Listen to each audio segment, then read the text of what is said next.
नमस्कार दोस्तों, मैं राहुल सिंह राय करज क्लासेस में आप सभी का हार्दिक स्वागत करता हूँ। दोस्तों, इससे पहली वाली क्लास में हम जीव विज्ञान की सामान्य जानकारी के बारे में जान चुके हैं और इस क्लास से हम सेल से शुरुआत कर रहे हैं, यानी कोशिका से शुरुआत कर रहे हैं। ठीक है दोस्तों, तो आइए जानते हैं कोशिका क्या होती है। जिस प्रकार से एक घर, क्या कह रहा हूँ मैं, जिस प्रकार से एक घर छोटी छोटी ईंटों से मिलकर बनता है, उसी प्रकार क्या होता है, जो जीव होता है वो भी एक सूक्ष्मतम इकाइयों से मिलकर बनता है। किससे मिलकर बनता है? सूक्ष्मतम इकाइयों से, जिसे हम क्या कह देते हैं, उसी को हम कह देते हैं सेल। ठीक है दोस्तों, अब सेल की कोशिका की परिभाषा की बात करें तो कोशिका क्या होती है? कोशिका जीवन की मूलभूत संरचनात्मक, कार्यात्मक एवं आनुवंशिक इकाई होती है। अब बात करते हैं कि क्यों इसको कार्यात्मक कहा गया, क्यों इसको मूलभूत कहा गया, क्यों इसको आनुवंशिक कहा गया और क्यों इसको कार्यात्मक कहा गया। देखो, संरचनात्मक की बात करते हैं।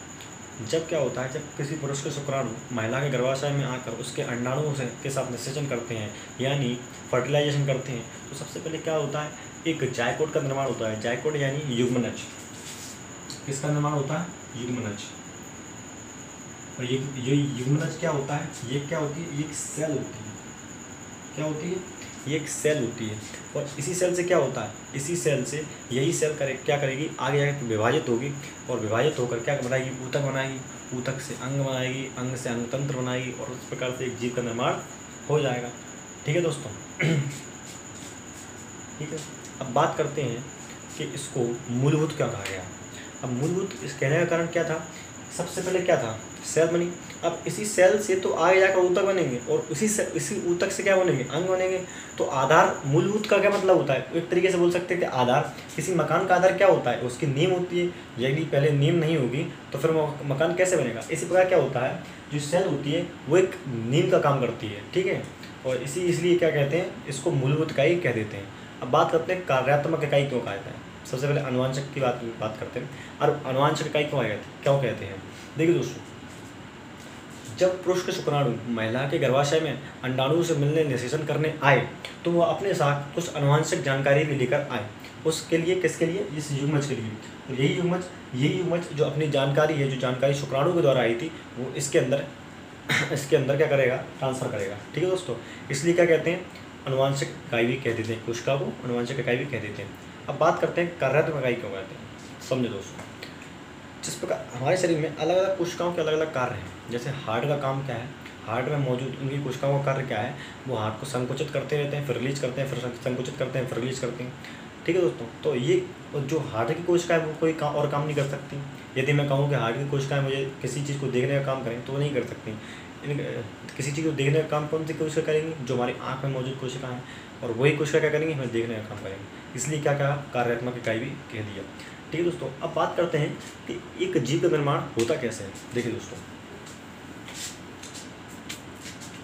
सबसे पहले क्या बनती है, कोशिका बनेगी। अभी समझाया युग्मज, एक तरीके से बोल सकते हैं। उसके बाद क्या होता है, ऊतक बनेगा। और उसके बाद क्या बनते हैं, अंग बनते हैं। उसके बाद क्या बनते हैं, अंगतंत्र बनते हैं। क्या बनते हैं? अंगतंत्र बनते हैं।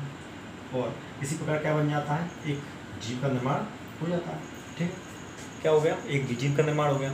अब बात करते हैं कि जो कोशिका है इसकी जो अध्ययन है उसको क्या कहते हैं, इसके अध्ययन को कहते हैं साइटोलॉजी। क्या कहते हैं? साइटोलॉजी। जिसमें सेल, साइटो का मतलब होता है सेल यानी कोशिका, और लॉजी का मतलब होता है अध्ययन, टू स्टडी।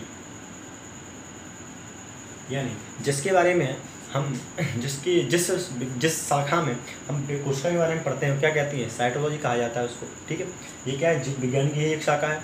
अब बात करते हैं, इससे मिलता जुलता एक शब्द और है जिसको बोलते हैं साइटोजेनेटिक।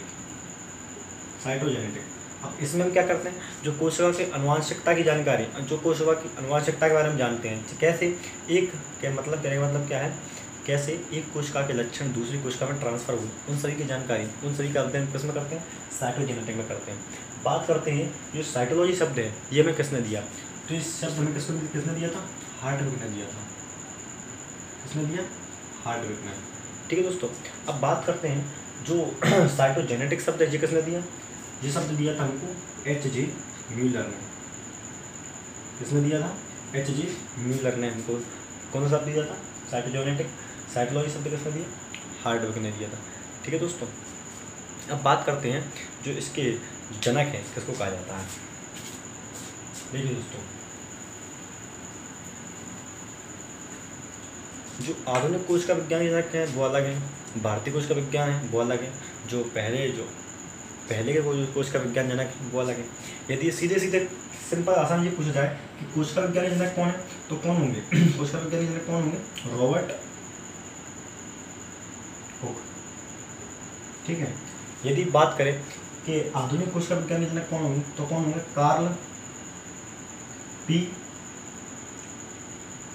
स्वानसन।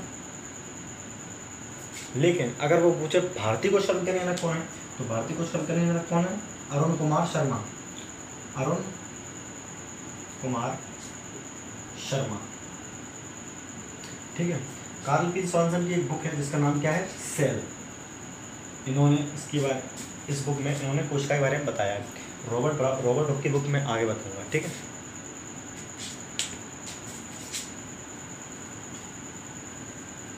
अब बात करते हैं कोशिका के चरण की, किस प्रकार से कोशिका की शुरुआत हुई, किसने मृत कोशिका की खोज की, किसने जीवित कोशिका की खोज की, किसने केंद्रक की खोज की, किसने जीव द्रव्य के बारे में बताया।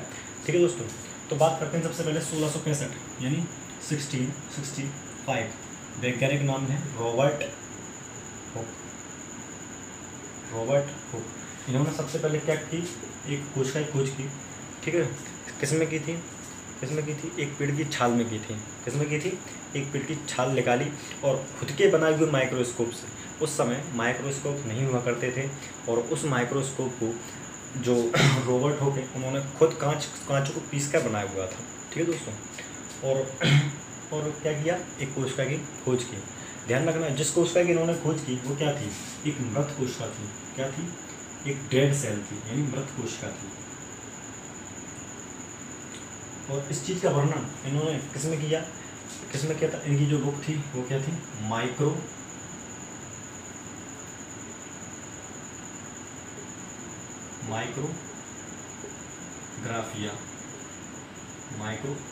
में इन्होंने इस चीज़ का वर्णन किया। ये क्या है? इनकी बुक है। ठीक है दोस्तों। अब बात करते हैं, अगर ये मृत कोशिका की खोज इन्होंने की तो जीवित कोशिका की खोज किसने की? तो जीवित कोशिका की खोज की थी 1674 यानी 1674 में एंटोनियो ल्यूमेनहॉक। किसने? एंटोनियो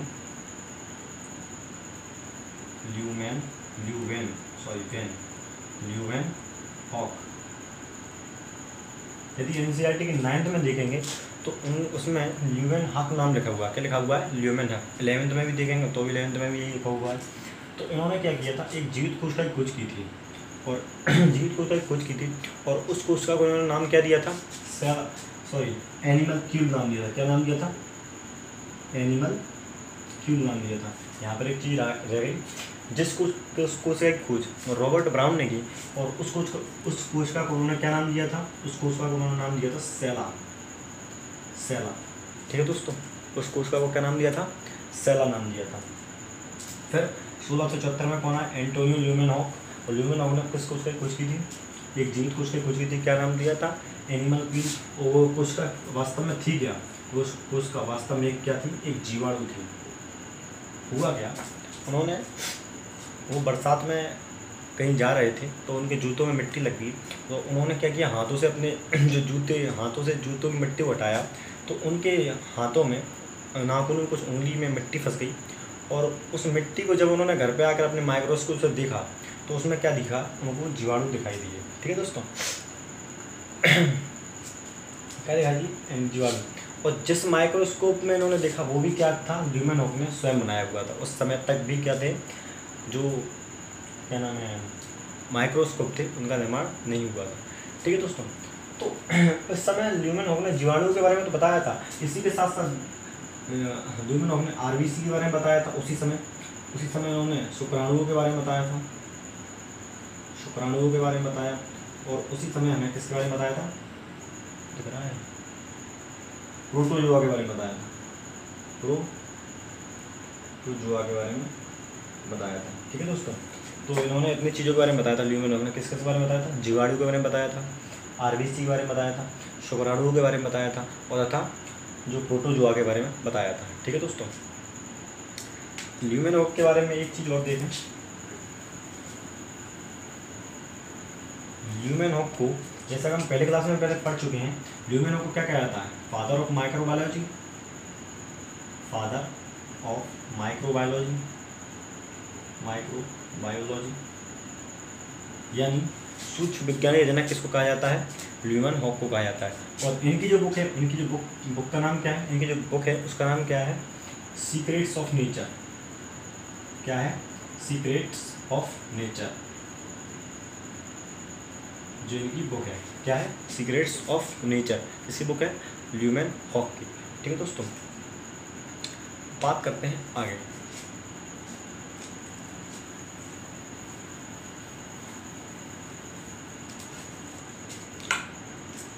बात करते हैं 1831 की। 1831 में एक वैज्ञानिक आए। 1831 में एक वैज्ञानिक आए जिनका नाम था रॉबर्ट ब्राउन। कंफ्यूज नहीं होना, उस वहाँ पर कौन थे? रॉबर्ट हुक थे। यहाँ पर कौन है? रॉबर्ट ब्राउन है। ठीक है दोस्तों, तो रॉबर्ट ब्राउन ने हमें किसके बारे में बताया था? रॉबर्ट ब्राउन ने हमें केंद्रक के बारे में बताया था। किसके बारे में बताया था? केंद्रक के बारे में बताया था। वह केंद्रका के बारे में बताया था। केंद्रक और केंद्रका दोनों के बारे में बताया था। केंद्रक व केंद्रका।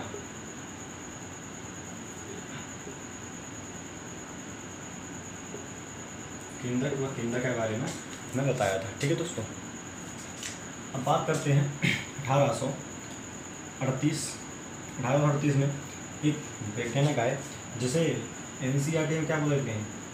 पुरोकंज बोलते हैं। एनसीईआरटी में उनका नाम क्या है? पुरोकंज। और वैसे उनको क्या बोलते हैं? पुरोकंजे भी इनको बोल दिया जाता है। ठीक है दोस्तों, एनसीईआरटी में देखेंगे तो उनका नाम क्या है? पुरोकंज है। और इन्होंने हमके किसके बारे में बताया था? जीव द्रव्य के बारे में बताया था। जीव द्रव्य अर्थात प्रोटोप्लाज्मा। क्या? प्रोटोप्लाज्मा के बारे में बताया था। ठीक है दोस्तों, अब बात करते हैं 1838 और 1839 दोनों के। ठीक है दोस्तों, जब 1838-39 में दो वैज्ञानिक सामने आए। एक का नाम था एम स्लाइडेन। क्या नाम था? M Schleiden. और दूसरे वैज्ञानिक कौन थे? दूसरे वैज्ञानिक थे टी स्वान। टी स्वान। इन लोगों ने मिलकर क्या दिया था? कोश का सिद्धांत दिया था। अब कोश का सिद्धांत जब दिया था, देखिए जो एम स्लाइडेन थे, इन्होंने मिलकर कोश का सिद्धांत नहीं दिया। इन्होंने जो खोज की थी वो अलग अलग चीज़ों पे की थी। कैसे? जो स्लाइडेन थे वो क्या थे? एक वनस्पति विज्ञान शास्त्री थे। और जो टी स्वान थे वो क्या थे? वह एक जंतु विज्ञान शास्त्री थे। तो इन लोगों ने क्या किया? इन लोगों ने अपनी अपनी जो खोजें की थी, जो अपने अपने प्रतिपादन सिद्धांत दिए थे, वो अलग अलग चीज़ों थे। इन्होंने वनस्पति पर दिए थे क्योंकि वनस्पति विज्ञान शास्त्री थे, और इन्होंने लिए थे जंतुओं पर। ठीक है, और इन्होंने मिलकर 1839 में एक सिद्धांत, कोश का सिद्धांत दिया। और कोश का सिद्धांत में इन्होंने कुछ बातें कहीं, जैसे कि जो जो जीव हैं वो एक या एक से अधिक कोशिका से मिलकर बना होता है। दूसरा सिद्धांत इन्होंने क्या कहा कि जो जीव होगा उसकी कोशिकाओं में केंद्रक होना जरूरी है, केंद्रक होगा। तीसरी बार इन्होंने कही कि जो कोशिका है वो पहले से मौजूद कोशिका से उत्पन्न है, परंतु तीसरा स्टेटमेंट जो था कि जो कोशिका है वो पहले से मौजूद कोशिका से उत्पन्न है, ये तो इन्होंने बताया था, परंतु ये बताने में असफल रहे थे कि कैसे। तो इस चीज़ को किसने बताया था? इस चीज़ को आगे आकर रूडोल्फ विर्चो ने बताया। तो पहले बात करते हैं कोश का सिद्धांत की। तो कोश का सिद्धांत दिया था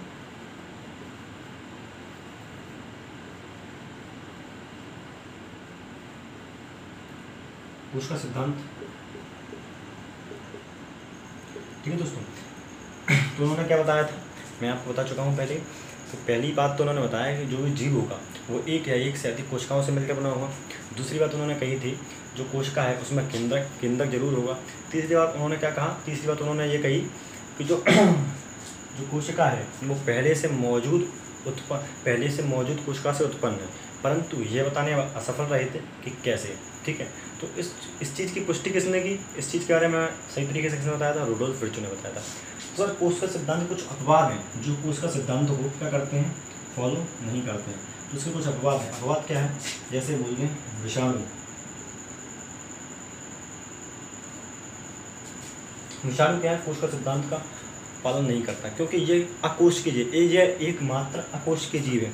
ये किसी भी कोशिकाओं से मिलकर नहीं बनता है, यानी ये किसी भी कोशिकाओं से मिलकर नहीं बना। कैसे? ये उस सीमा तक, मतलब जहाँ कोशिका का निर्माण होता है वहाँ तक पहुँचा नहीं है, उससे पहले की ये स्थिति पर है। ठीक है।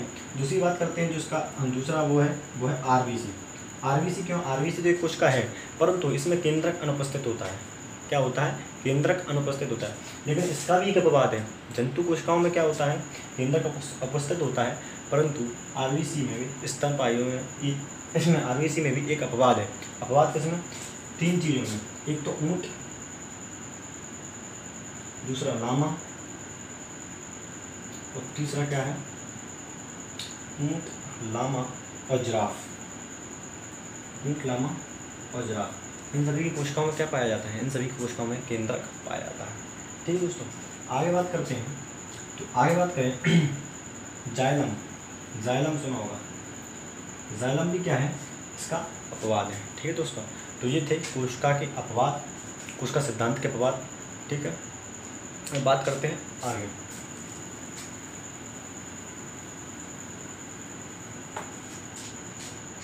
दोस्तों बात करते हैं 1855 की। कब की बात करते हैं? 1855। 1855 में एक वैज्ञानिक है जिनका नाम था रुडोल्फ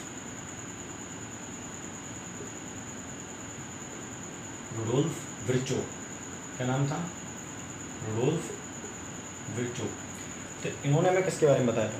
इन्होंने हमें कोशिका विभाजन के बारे में बताया था, जो कोशिका सिद्धांत का एक स्टेटमेंट था कि जो पहले कोशिका हैं वो पहले से मौजूद कोशिका से उत्पन्न है, परंतु उन्होंने क्या नहीं बता पाया था, उन्होंने कोई प्रूफ नहीं दे पाया था, केवल उन्होंने ये बात बताई थी।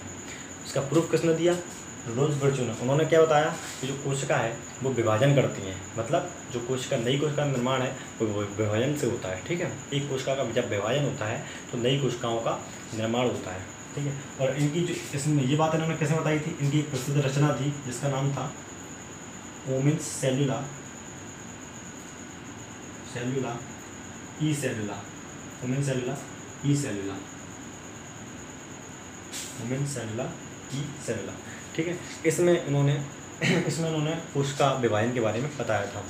ठीक है दोस्तों, अब बात करते हैं, एक वैज्ञानिक इसके बाद और आए। देखिए दोस्तों, अभी तक जो लोग मानते थे, अभी तक लोगों का मानना क्या था कि जो कोशिका है वो किसी भी निर्जीव से एक सजीव कोशिका का निर्माण हो जाता है, किसी भी निर्जीव से एक कोशिका का निर्माण हो जाता है। तो इस गलतफहमी को दूर किसने किया? इस गलतफहमी को दूर किया था लुई पास्चर ने। किसने दूर किया? लुई पास्चर ने। तो लुई पास्चर ने आके एक एक्सपेरिमेंट किया था। कौन सा? स्वान नेक एक्सपेरिमेंट। स्वान नेक एक्सपेरिमेंट।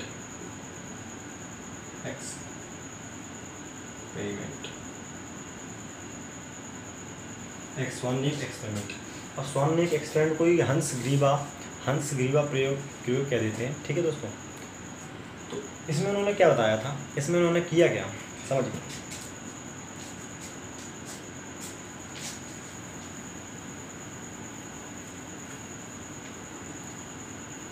देखिए दोस्तों, इसमें उन्होंने किया क्या?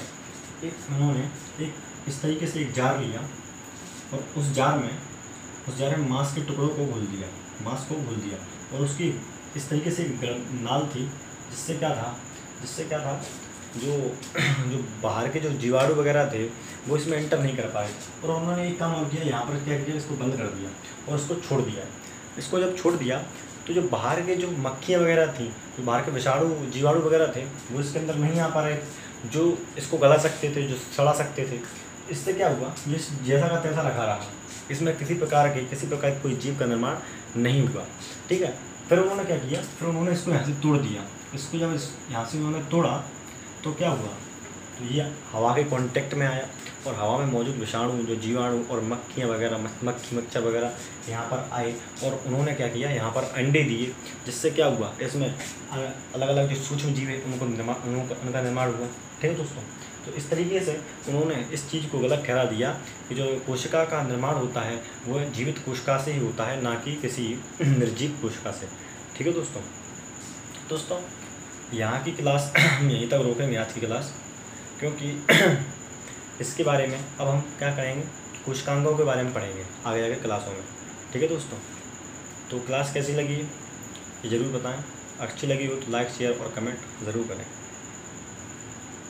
ठीक है दोस्तों, धन्यवाद। हाँ एक चीज़ और देखिए दोस्तों, बात करते हैं जो कोशिका के नामकरण पूछता है, तो कोशिका को सबसे पहले रॉबर्ट हुक ने क्या नाम दिया था? जो रॉबर्ट हुक ने क्या नाम दिया था कोशिका को? सेलुला नाम दिया था। क्या नाम दिया था? सेलुला। ल्यूवेनहॉक ने क्या नाम दिया था? ल्यूवेनहॉक ने क्या नाम दिया था इसको? ल्यूवेनहॉक ने दिया था एनिमल क्यूब। मगर जो सेल नाम है वो सेल नाम किसने दिया था कोशिका को? जो सेल नाम किसने दिया था? वो दिया था हार्टविक ने।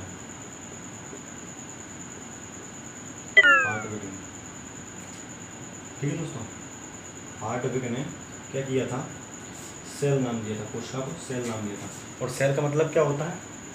सेल का मतलब होता है स्मॉल रूम।